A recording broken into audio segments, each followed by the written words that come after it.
रोज़ो अचा आगठारे अदा मदीने मुनव्वर अदा मदीने मुनव्वर मुझो खुदा बागवारे मदीने मुनव्वर मुझो खुदा बागवारे चुम्मी पाक रोज़ो अचा आगठारे हाँ मदीने मुनव्वर गुरुद्वात जैसी मौला दे हयाती गुरुद्वात जैसी मौला दे हयाती वटी वंजा घर जभाती वटी मावे हो दे वंजा घर जभाती अचा दर सजण जो अचा दर सजण जो मुझे बचन के दिखारे चुम्मी पाक रोज़ो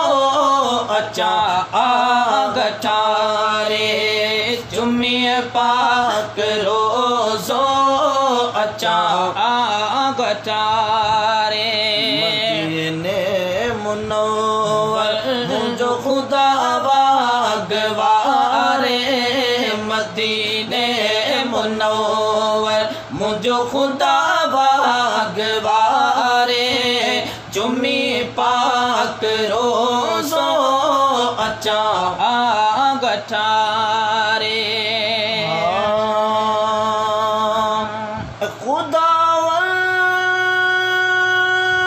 खुदावंद मोखे उधारे पखन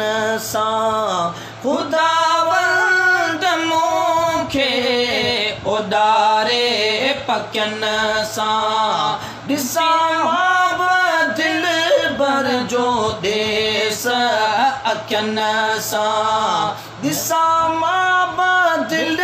बर जो देस अखन सा रात्या दीह दिल पई अदा रात्या दीह दिल पई मुझे पीरिय के पुकारे रात्या दीह दिल पई मुझे पीरिय के पुकारे चुम्मी पाक रोज़ो अचा आगठारे चुम्मी पाक रोज़ो अचा आगठारे हाँ और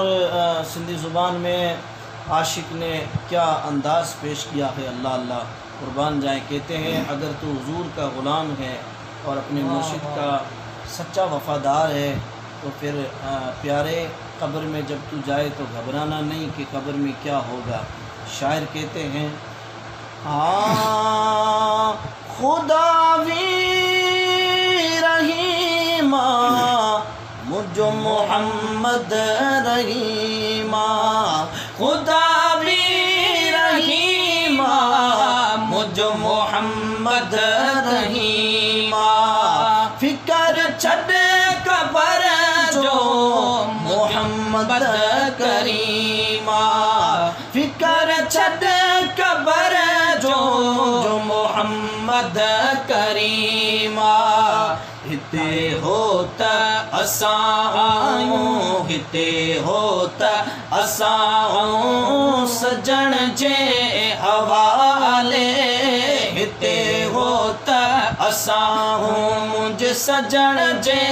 हवाले चुम्मी पाक रोज़ो अचा आगठारे चुम्मी पाक रोज़ो अचा आगठारे मदीने मुनव्वर अदा मदीने मुनव्वर मुझो खुदा बागवारे चुम्मी चुम्मी पाक रोज़ो अचा आगठारे, चुम्मी पाक रोज़ो अचा आगठारे। माशाअल्लाह, हमारे साथ में एक बहुत बड़ी